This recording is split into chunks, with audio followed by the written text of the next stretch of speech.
Oh, good. And then we'll get started.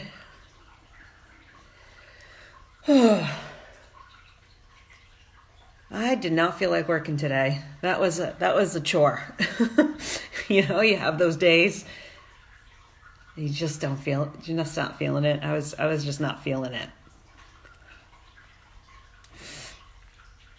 Oh, Margie, great job to show Sean. That's you did Jason Sweet Tooth, right? You had your live with him.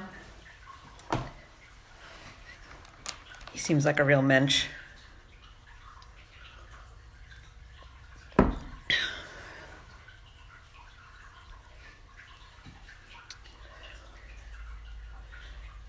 You have a break from 2 to 3, not feeling it today either. I know. Steph, it must be in the water or something. Ugh. Hi, Alana. Um, that was fun to chat with them. That was that the guy in Be More Chill? Yes, it was, and he also wrote Broadway Bounty Hunter. Is that? I think that's correct, right, guys? Jason Sweet Tooth Williams.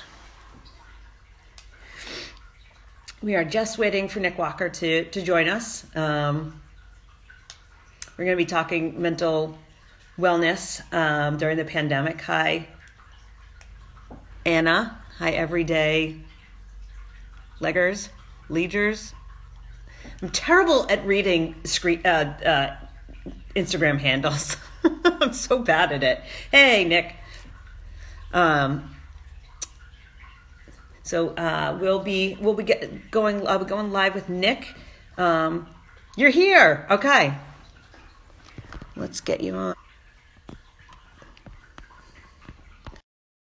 All right. Added Nick, and we're gonna go live. Hey, Ann. The ham fan. I've got a lot of peeps here. Hello. Hey, what's up? Hey, how you doing? Good, how are you? I'm good. Thanks for Awesome. joining me today. Oh no, thanks for having me. Yeah, I'm really excited. This actually happened from Twitter exchange. I think it was on Al Silver's Mm-hmm. thread. Yep. Mm-hmm. About having her on, and you seemed interested in the idea. So I was so glad when I reached out that you were game to come on and talk. Oh no, totally. And I mean it's just such a cool, I mean, and necessary thing to be talking about right now. So I'm like, let's chat for Yeah. sure. Yeah, 100%. And kind of the theme that's come out of these conversations, one of the themes is that, mental health has always been important to talk about, but it's like with this global pandemic, Mm-hmm. it seems like everybody is now realizing that Yes. mental health impacts everybody. Yes. And so the conversations are happening, and people are more, I think, eager to join that conversation, that we need to be having always. But Mm-hmm. now is just, there's a particular in right now. Yeah. Yeah. Certainly. Certainly. And yeah, everything I agree with everything you're saying. Yes. Cosign. Yeah. So let me introduce us officially. So I'm Dr. Alisa Hurwitz, clinical psychologist. I also write and lecture and talk about, interview about the intersection of psychology and theater, and that is kind of that particular popular culture medium is my way of talking about psychology and mental health. In a way that I think engages people in a different way than if it's black and white or textbook or too kind of cold and clinical. Mm-hmm. And I have today Nik Walker, who is in intermission from Ain't Too Proud right now, Mm-hmm. a wonderful, beautiful piece of theater, and is also known for his role as Aaron Burr in Hamilton. Mm-hmm. Welcome. Thank you. How Thank are you. you doing? You know, and I'm sure this is the same answer you're getting from a lot of people, but every day is different. Every day is Yep. so different. What's up, Preston?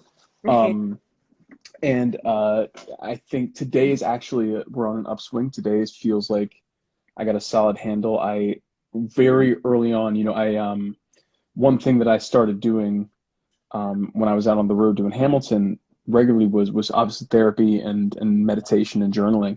And I had found that since I had joined Ain't Too Proud, that had really slacked just because there was so like getting into a show, as we all know, just takes so much time. And so my mornings, like I was automatically like, it almost felt like there was no time to center myself and be like, okay, let me get a good base and before I head out. So I was like just waking up and going to rehearsal or waking up and going over my stuff. And then once I opened the show, it was like literally, I opened 3 weeks before the shutdown. So, in those 3 weeks, I had everybody, my agents came, my managers came, everyone was coming to the show. So it was just like a flurry of craziness. And then this happened. And it was actually my wife, it often is my wife who just reminds me and be like, hey, have you done your journaling today? Or have you really checked in with yourself today? And so that has been something that I've been doing it either right before or right after my workout. And it's just been a great way to kind of, beginning of the, right first thing in the morning, you just get a chance to just, where am I? So yeah, today is a good day, and I'm really, I'm feeling good about everything. I'm feeling hopeful. I talked to a lot of good people today, so like, yeah, I'm in good spirits. But that, that goes, up and down with the tide, especially these days, Yeah. these days. Yeah, you bring up an important point, which is that taking care of your mental health is an active process. Yes. It doesn't just happen. It takes work, right? So you mentioned journaling, you mentioned working out, you mentioned checking in with friends, and connecting with them, but also connecting with yourself. Yeah. I love those points. And you're right. Like that is definitely a theme. Like everybody's saying, like it's up and down. Some days are good, some days are not so good. And so, on here, we've been talking a lot about honoring those feelings. If you're having a bad day, you don't have to make it okay. It sucks. This is a global crisis. It's scary. It can be isolating. It can be, it can be boring. It can be anxiety provoking. And if you're having a bad day, honor those feelings. And if you're having a good day, honor those feelings. Yep. Be where you are, right? Well, I also think about the, how fortunate a lot of us are, so, we, I think everyone has, there's that thing that floats around that talks about be grateful. And I'm someone who, yes, you have to be grateful, but you also, like you said, you have to honor where you're at, right? And sometimes it doesn't feel grateful. But the one thing I do think about often is the fact that like we, for so many of us, we kind of have the luxury of this romanticized quarantine where we're in our houses, where we are, we go to the grocery store, but that's it. Do you know what I mean? There are people who literally have to be out there every day do and do, and the amount of, I suffer from or live with anxiety.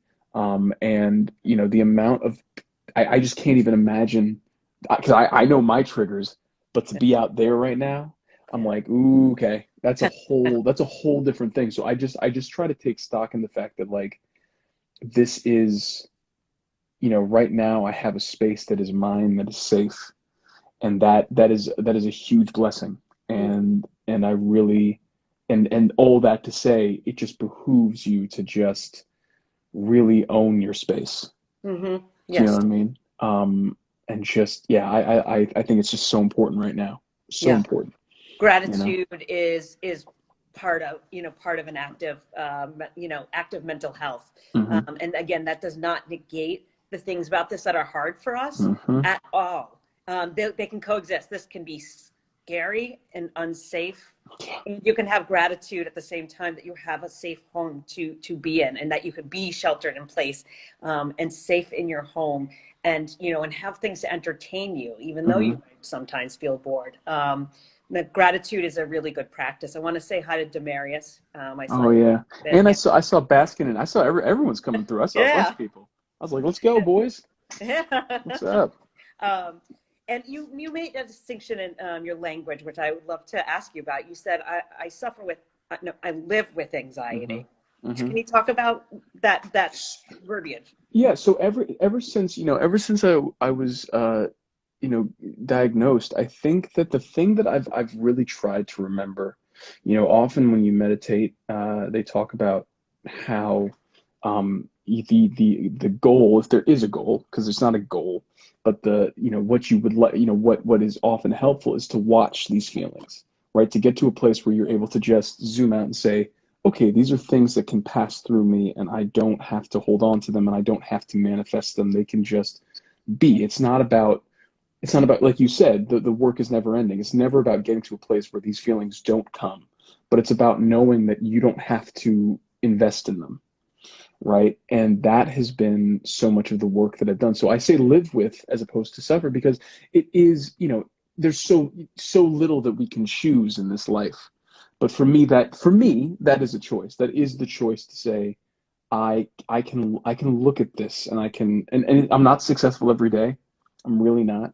It's so funny because the one place that it doesn't get me is on the stage.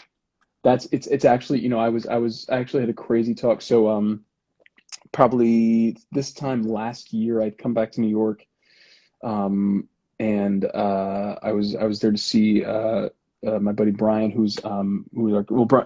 Brian Darcy James, who's a legend, an amazing person.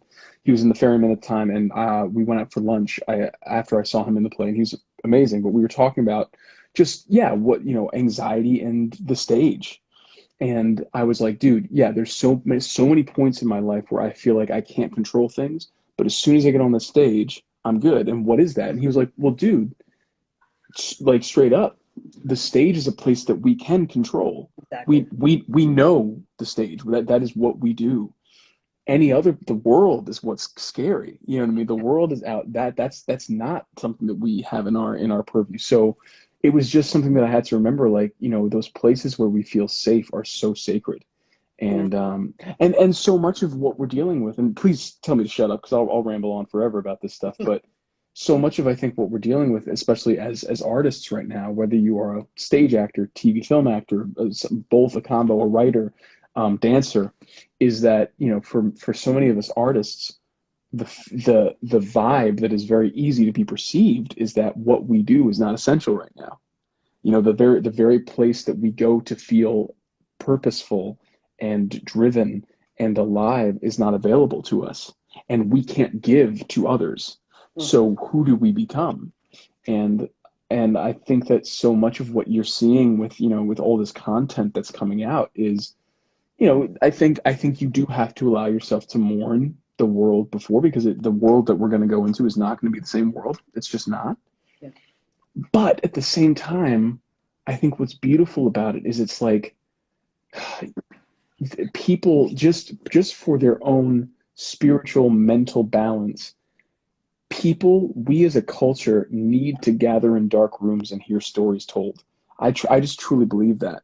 And it's just been so amazing to see the different ways people have been like, okay, great. I don't have a stage. I don't have a set. I don't have a camera, but I do have my phone. Yeah. And I can do stuff. I can put content out that can help people. I can put content out that allows me to express myself. And it's just been really wonderful to see that adaptation. Yes. Yeah. I see. I think we have a question. Yeah, we do. So Shoshana brought What's up, the Shoshana? Broadway show. Has a question, and please throughout, please comment, ask questions. We're going to take questions throughout. I also want to say hi to Javon. I see Javon McFerrin. Oh, what's up, Javon? That's my Greta. best friend. That's my brother, man. That's awesome. Yeah. And little shout out to him, because I know he's a pit bull guy, and I'm a pit bull mama. They are. Mine has been my office assistant. Oh, wow. Remotely. And hi, Loretta, and hi, Maya. So Shoshan is asking, when there are unexpected changes on stage, do you find your anxiety flares up, or that's just part of what is comfortable and controlled? For me, I love it. And Javon could actually speak to this too, because I think so much of what gets me in trouble on stage sometimes is, like, to me, I just love playing. Yeah. So, I think the biggest thing that I've had to learn on stage is remember, like I had a mentor once tell me, like, dude, you just be happy as long as it's like you and a friend and a script. You'd be happy doing this shit in a garage. Like, you'd be fine. And it's like I would, like, it's not that I don't care that the audience is there, but it's like we're all playing. Like, I often have to key back into, like, the seriousness of what we're doing, and just the idea that it's like, this is at some point, especially on Broadway, yes, it's my artistic expression, but it's also a product that you have bought tickets for, and you expect to see the show as you expect to see it. Um, so I have to often remind myself of that. Yeah. But yeah, there's actually the changes, the little things that happen on stage excite me because again, it's a world that mentally I understand. So it's almost like shifting gears in a car, like for a race car driver. Like, okay, so you want to get around this curve, and this dude's wheel just came off, so you have to dodge that, but you got to gun it a little faster to get here. It's honestly like since I was a little kid, I think the thing that's always been true about me is that I love to view things as puzzles and games. Because I was never an athletic guy. I was always into books and comics and movies, so it was never about. I knew I couldn't outfight you, but I knew I could outthink you, and that was something that that always kind of it's kind of very much bled into my work. But I love the game of it. So no, it never throws me off. Never throws me off. Javon was saying it's all about trust, right? That's what Yes. makes the playing within Yes. that safe and Yes. workable. Well, and with Javon specific, sorry to cut you off. With Javon specifically, what it was just, I mean, being the bird of his Hamilton. First of all, his Hamilton, if you didn't get a chance to see it, was magnificent. Every time he went on stage, it was magnificent. I don't just say that because he's my family, but truly magnificent. But also because we know each other so well, it was like jazz. You get to a point where it's just like you're just tossing things back and forth, and you welcome the change. You welcome the little riffs. You welcome the little ups and downs. It's real fun. Yeah. I think it's very interesting that you're talking about that you don't feel anxious on stage. That's your that's a safe space, and talking about how that's a controlled world, and on a literal level, the word, exactly what you're going to say, exactly where you're going to be, exactly what you need to do, and the movements you're going to make, and that. And then it's like, within that, it's so fun to play and experience nuances. And it's almost like, you're having this mastery over human relationships and your internal life as the character, and then off stage, it's so much harder, right? As ourselves. Off stage, because I think the thing too about on stage, right? On stage, I'm someone who very much believes that, whatever work you need to do to build a character is your own, and it's your private journey. For me personally, I'm always words first. I look at the text and I say, what is the text telling me about this character? And what is the text telling me about how this character fights and what this character wants? But all that to say, the character that I build, I can build their psychic wound. I control what their trauma is. Yeah. The trauma that, every one of us, my mom is a preacher in Boston, and so much of her work at her church is trauma work, and help, especially because in Boston, especially for people of color in Boston has so much trauma, just racially, economically. I love my city, but that's just the truth of it. Yeah. And so a lot of the work she does is to help those people. And one of the things that she talks about in trauma work is it's just that psychic wound that you had no control over it. Yeah. Whatever it was that hurts you, or that hurt you, that place that hurt you, is something you just have to live with and work through. And that is, I think, the thing that makes the not stage world and the not acting world so crazy, is that it's like you don't know what's going to trigger it, and at first you don't know what's going to trigger it, and you don't know necessarily how to, even what it is. Like it took me 3-4 years to understand the stuff that really makes me tick. Yeah. And even now I don't fully understand it. I just know where it might have started. Do you know what I mean? It's just, you have to keep digging into this stuff. Yeah. Yeah, for your own self. For a character like Aaron Burr, do you have kind of a seed of what his Yes. past is? Yeah, so for me, again, I think I'm someone who, like, I try to, just go to the page. What is the page telling you? I think everything you need to know about that character is said, and wait for it. I think Lynn has built you as the actor. And I saw Jared Dixon on here. If he's still on here, he could probably jump in on this too. But he's a fellow Burr, and he's an amazing Burr. but I think the thing that makes, yeah, everything that you need to know about Burr is in Wait For It. Mm. He, Yeah. it's, you know, it's all there. The pressure of the parents and the pressure when your parents die, you know, that when your parents, when you are the, you know, one of the things that, and again, not to, this is nothing that nobody doesn't know, but one of the things that I find fascinating about my mother is that my mother, her parents died, you know, she's a very driven woman.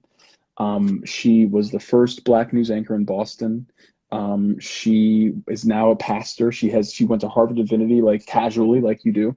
Um, but the thing that really sticks out to me is her parents. Her mother died at childbirth, and her father died when she was 12. Wow. So, and she's growing up in Little Rock, right? So this is if you don't know what you know, Little Rock in the 1950s and 60s for a young Black woman is a very specific place, let's say. Hmm. Um, The so generational trauma is right there. right there, it's Yeah. real, and again, passed on to me as a young Black man who was growing up with a single mom in white Irish Boston, you know, not again kind of racist Boston, Yep. and that pressure just passed right on. And then, you know, there was a divorce in there, and that, you know, that kind of wraps itself up into there's a lot of toxic masculinity in there.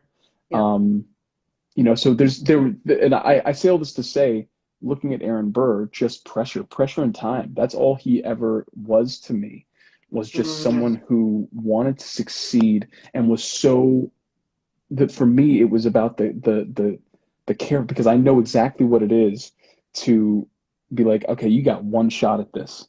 So it's got to be a good shot. So you need to wait for it. You can't just, you know, I think Hamilton is the person who's like, I just have to voraciously do everything now. But Burr's like, I don't trust there's enough of me to do everything now. Hmm. So I have one shot at getting this right, and I'm not going to blow it. And in that in itself turns into a kind of suppression, Hmm. right? Because Hmm. you are choosing not to do so many things while everyone else is doing things, and then when you do something, it ends up being really violent and painful because you have pushed it down for so long. Um, so he was actually a very I understood him very quickly. Um, and it was what I will say was Burr, like the dark places you went to playing Burr, definitely, like, and again, I don't like to be one of those actors like, oh God, I cry every night and I blah blah. It's like, you know, because I don't like, you know, I don't like masturbation, I don't like, you know, just all this stuff that we, Yeah. but I will say it was a very personal role. Like it was a role Yeah. that was like, yeah, this is actually stuff that Nick deals with, Yeah. you know. So it was like read my diary every day, you know. Yeah.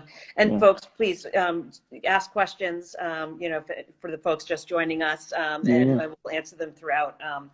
I want to ask you this to follow up to what you were just saying. Do you feel like that for you, that suppression or that need to make it one shot work for you, that there was added pressure because of being a Black man and the kind of monolithic way that our society looks at you, and so that as a Black man playing the role of someone who is historically is a white person, but that you brought something, you were able to bring something to that role because of your own experiences. Dude, I mean, I could write a book. You know, it's so Yeah. funny. The one of the earliest memories I have. So I wasn't like I knew musicals growing up, but I Yeah. wasn't big on musicals. Like the musical that I will say, and I think everyone had this experience, changed my life, was Rent. Rent was the first time that I was like, oh, okay, this is actually something that I could get into. I could try to see about this, and that was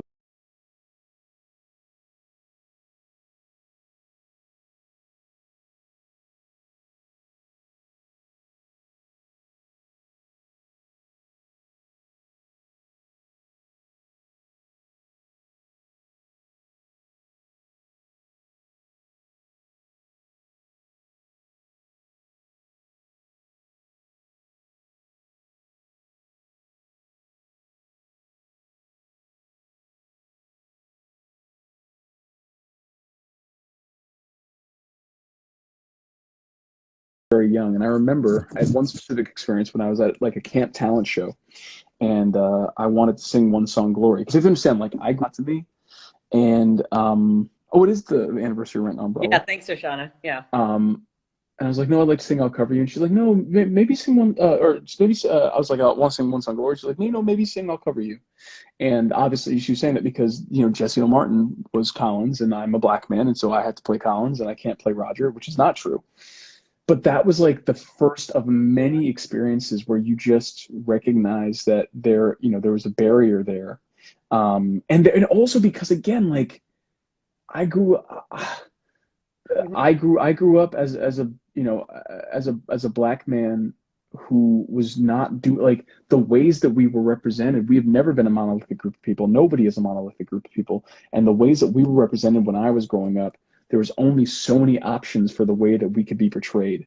Yeah. So I didn't speak in Ebonics. I wasn't playing basketball. I wasn't rapping. I hate like going into Hamilton. I hated rap. Like that was actually one of the things that I had to learn was like to love rap because like I did not appreciate rap going into Hamilton.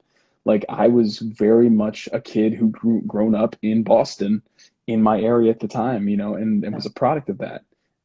So this was like, just coming up against what, when I was first going out for auditions, the amount of like thug number twos that I read for that just burned themselves into my brain. So all that to say, there was definitely, you look at Burr as a man of Princeton, as a man who just has something to prove.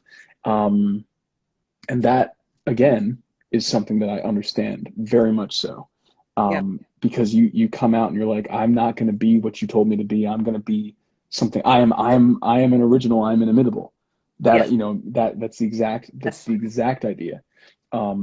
So yeah, it's all there. There was so many times when Burr and me, I was like, oh yeah, I know this guy and he's my friend, and for better or worse. And I miss him. I miss that character. I love that character. It was so fun. So fun. Leslie Odom Jr. had said about playing the role that it was the first time that he got to play a man. Yep. No, Agreed. no, no descriptors, no, just a man. Yep. And white folks get to do that all the time, Yep. right? Yep. And that's what I love about what Lynn has done to just explode that. Yep. Yeah. Yeah. I think it's so brilliant. You mentioned your mom. Yeah. And I'm so glad you did. I am outside of Boston, so I Mm-hmm. grew up watching Liz Walker Oh. news, and she was just always such a like just still calm presence on the news. And I also remember because of course on television at that time we didn't even say like black people in commercials as if like only white people had families and needed laundry detergent. I just remember seeing her and being like, because of course I was also all around all white Christian folks, just Yeah. seeing her being like, yes, she's a news anchor, Yep. and it just Yep. was fact. Yep. So her representation, her just ethics to the that she brought to her job, really I'm sure has had an impact on a whole generation of people from Yeah. this area. So shout out to her. And she doesn't let it in. Like that's the thing that stuns me. I'm like, I hope that she just got voted. She's like one of the 100 most influential people in Boston, and that just came out. And I literally called her. She doesn't tell me this stuff. I find out this stuff from like friends and friends of friends and all this stuff. And she's like, yeah, it's cool. Like I'm like, Ma, like what are you talking about? Like you literally are like a superhero. Yeah. But she's all about the work. She's all about the work. You Mm, know. You mm, know. yeah. Yeah. Yeah.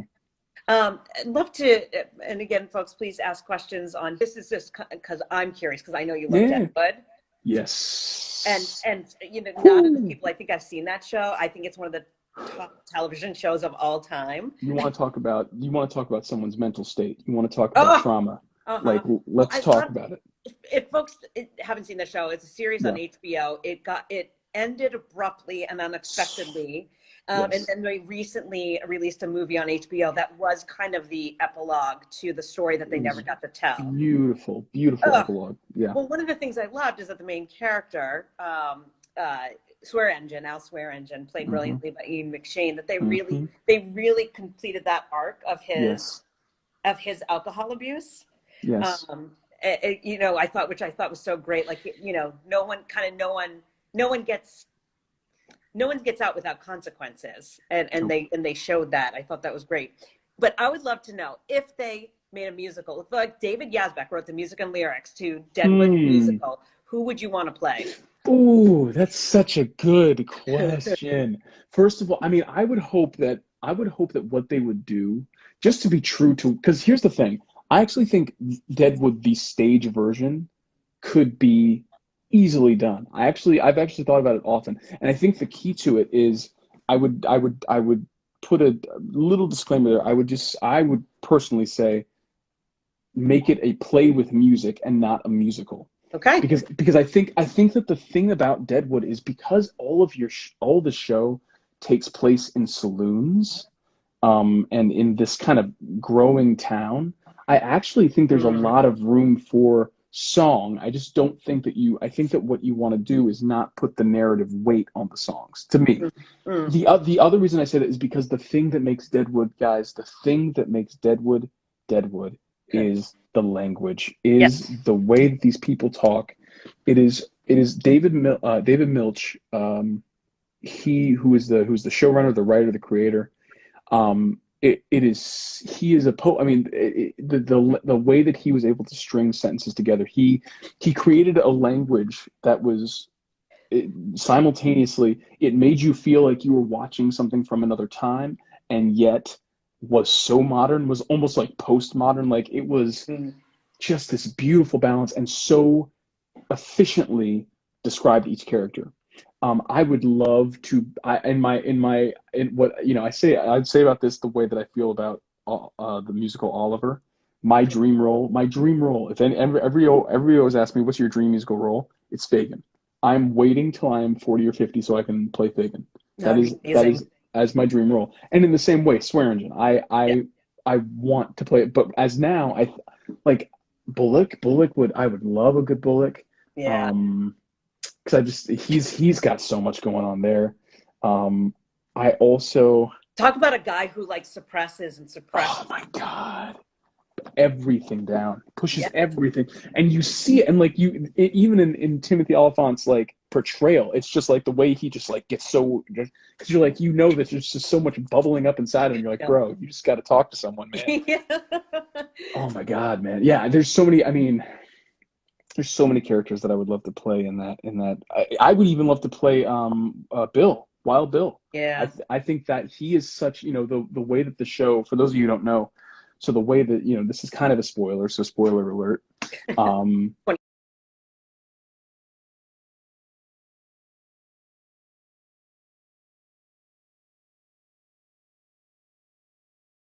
years later. 20 years later, the way the show starts off in the 4th episode of the 1st season, so it's this frontier town, civilization is essentially like, that's what the show's asking, is like, do people this down and out and like assholish and just terrible, can they care for each other?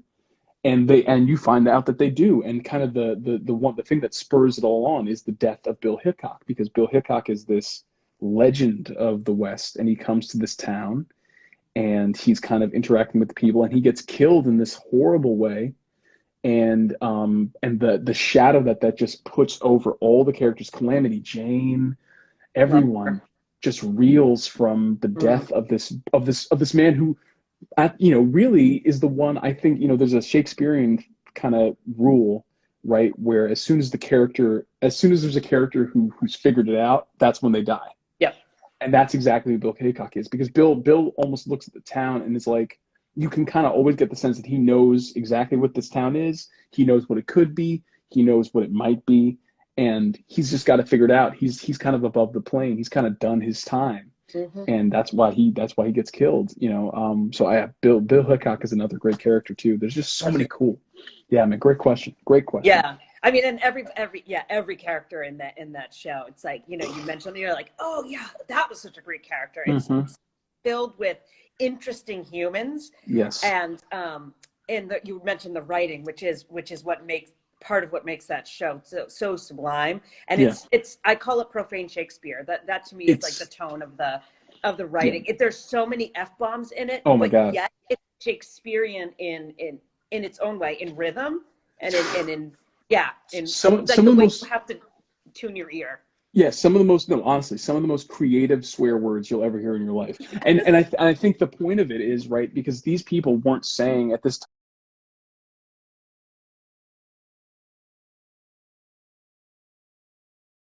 time, they were talking kind of like this, but they weren't saying those words. Like those words weren't even in the lexicon yet Yeah. necessarily. Watch the show today. I saw that. Watch the show. And Steph and Coloring Broadway on Andrea of Coloring Broadway. There's like people now are saying they need to watch it. Oh yeah, go on HBO. It's on HBO Go. Go there and watch it. It's amazing. But the thing is, the swear words that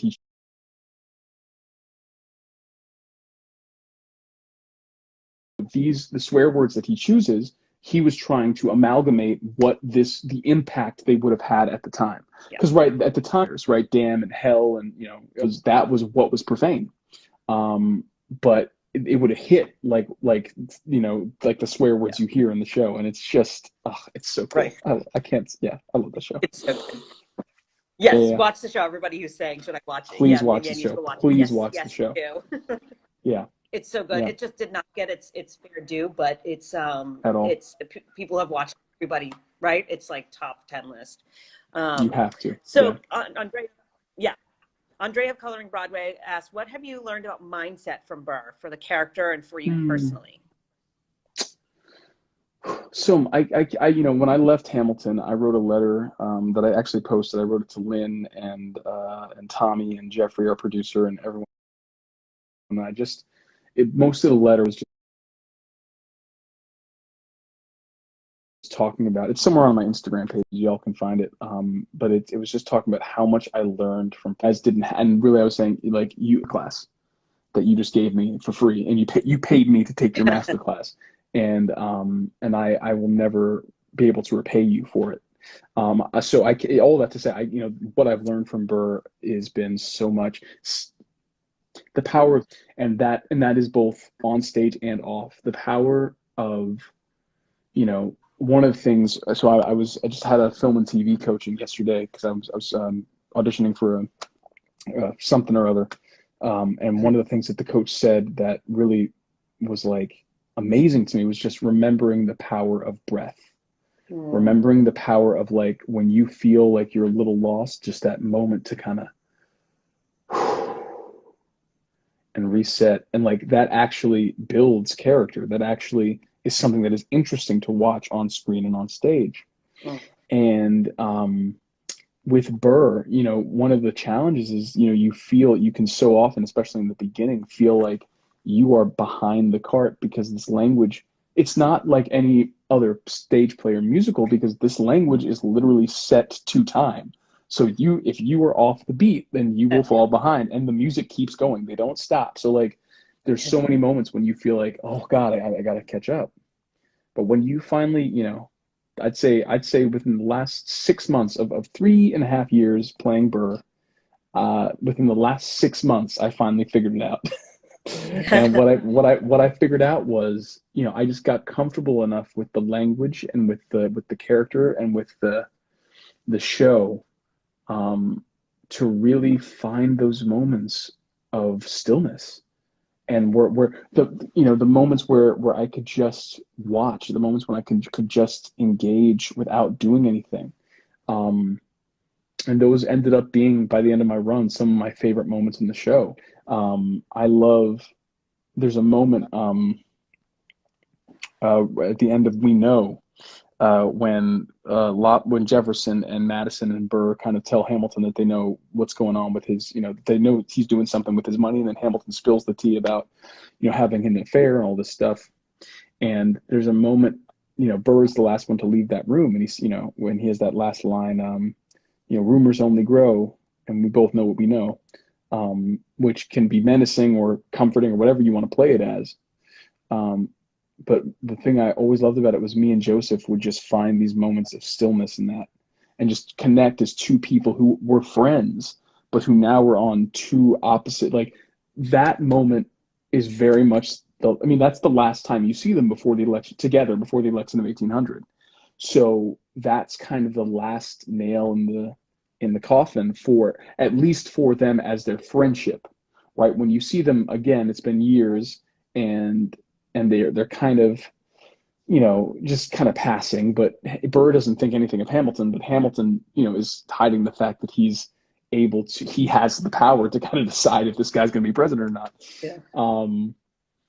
But in that moment, it's just that last time where they are on equal plane, and we really found some beautiful moments playing that stillness, and that's something that I think carries on to the rest of my life. I think so often I'm someone, I'm a very active person. I'm always trying to be doing something. I don't like to feel unproductive. I don't like to feel like things aren't happening. So I'm always writing a play or working out or doing something, watching a movie, doing a podcast, something. I gotta keep on. I gotta keep creating. I love creating.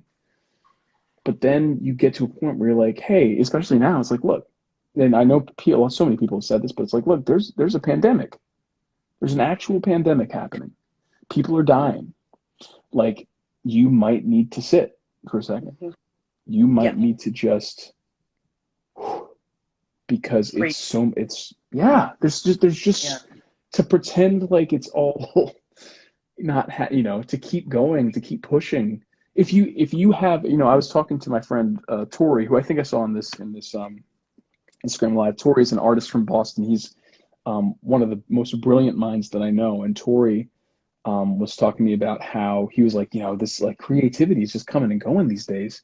And I was like, but you know what, dude? But that's kind of the nature of where we are, man. Like, and not just, I would say that's not even just a lesson for a pandemic. That's just a lesson for like life. It's like, don't force this stuff. That when you force it is when it becomes suppression. Yeah. That's when it becomes something that, like, because you have all this, you think it's expectation. It's the expectation of what you should be doing, as opposed to just understanding that, there's so little control. I think, and this is the last I'll say on it, but I think we have been taught that lack of control is a scary thing. And so everything we do in this life so often is to try to find control again. But it's like, if you can just lean into the fact that you don't have control, there's a beauty in the fact that you don't have control. Some of the best moments in stage, screen, art have happened when people weren't planning on them. And that to me tells me everything I need to know. It's just like, let life do life. Yeah. Just be in it. Yeah. It's this grand lesson. Not that I don't believe everything happens for a reason, but you can make reason out of everything that happens. Right? And there's this grand lesson in what's happening right now.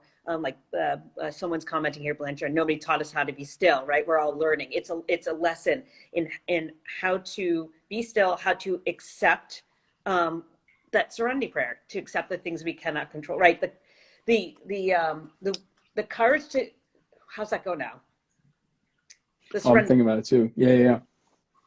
Ooh, somebody knows it. Yeah, somebody knows it. I'm just having a blank here, but it's something like, the courage to accept the things we cannot control, to see the things that we can control, do something about it, and the wisdom to know the difference. I butchered it, but that's the idea, right? And so there is a release in accepting that there are things we can't control.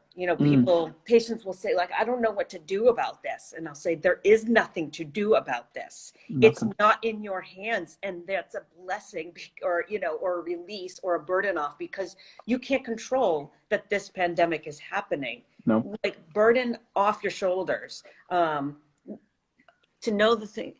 Like, we can change can't remember either. God, grant me the serenity, thank you, to accept the things we cannot change, the courage to change the things we can, and the wisdom to know the difference. Thank you, Megan. Boom. See, people are on it. I know. On it.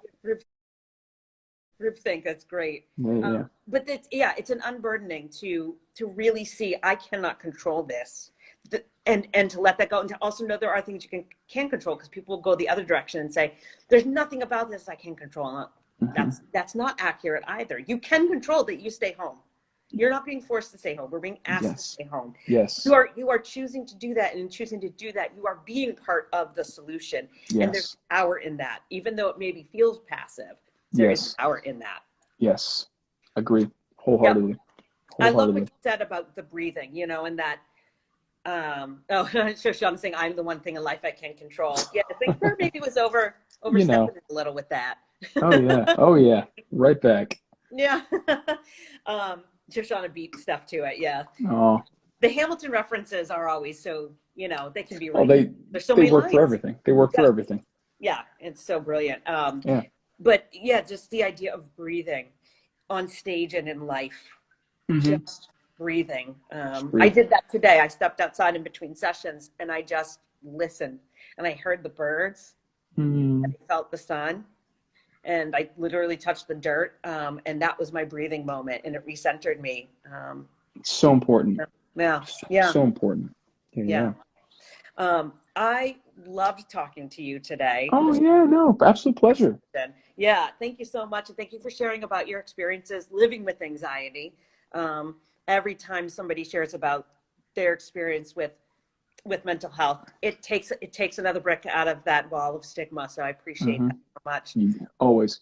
Yeah. And I want to say just tomorrow I have Abby Mueller on from 6 at 4 Mm. o'clock. Very excited to speak with her. And if not if, but please, come join us during the conversation. Nik, where can they find you on social media?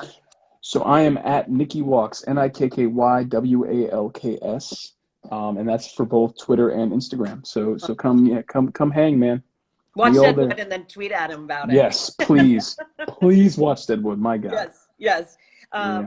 And I think maybe the takeaways were breathing and accepting what we cannot change Mm-hmm. are maybe the takeaways from this conversation today. Mm-hmm. And again, little love to sending out to your mom because I really loved having her as my Oh, local news anchor. I'll And send that love on. for grace Oh yeah. that she had. And everybody, I hope you're staying safe and staying well. Thanks for Yeah. joining us. Thanks for talking. No All right. problem. Take care. You too. Bye. Bye.